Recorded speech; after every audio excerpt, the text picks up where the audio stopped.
Video में most confused finance topics के बारे में बात करेंगे, जो कि ये पहला पार्ट है। इसमें मैं और भी टॉपिक्स आप लोगों के लिए लेके आऊँगा, लेकिन ये पहला पार्ट है। आइए शुरू करते हैं। Profit versus revenue. प्रॉफिट का मतलब होता है net earning after deducting all the expenses. आपके जितने आपने जो अर्निंग की है उसमें से आपके जितने भी एक्सपेंसेस आप जब उसे माइनस कर दोगे और उसके बाद आपके हाथ में जो बचता है उसे हम प्रॉफिट कहते हैं। रेवेन्यू का मतलब होता है total income generated from sales और service before deducting all expenses. मतलब आपने जो भी इनकम को जनरेट किया है सेल्स करके या सर्विस प्रोवाइड करके, आपने सारे एक्सपेंसेस को डिडक्ट करने के पहले जो भी आपकी इनकम हुई है वो आपका रेवेन्यू है। अब हम बात करते हैं एसेट्स के बारे में। एसेट्स का मतलब होता है resources owned by a company. Example cash, bank, data etcetera. Asset के बहुत एग्जाम्पल हैं, मैंने बस 3 ही आपको दिए हैं, लेकिन मैं और आपको बता सकता हूँ। जैसे फर्नीचर है, आपका प्रॉपर्टी है, बहुत सारे हैं। गुडविल है, ये आपका एसेट है।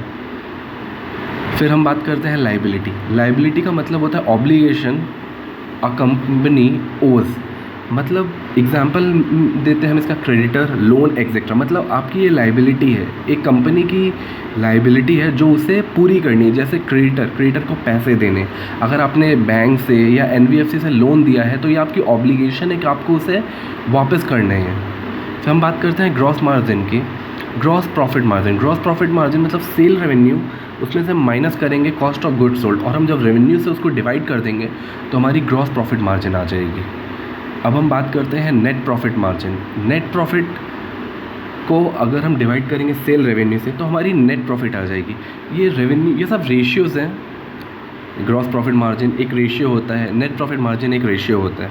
अब हम बात करते हैं EBITDA versus net income. EBITDA का मतलब होता है earning before interest, taxes, depreciation and amortisation. Net income का मतलब टोटल प्रॉफिट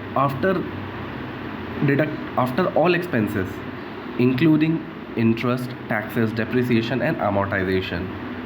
ओके, अब हम बात करते हैं return on investment versus equity, ROI। ये भी एक रेशियो है।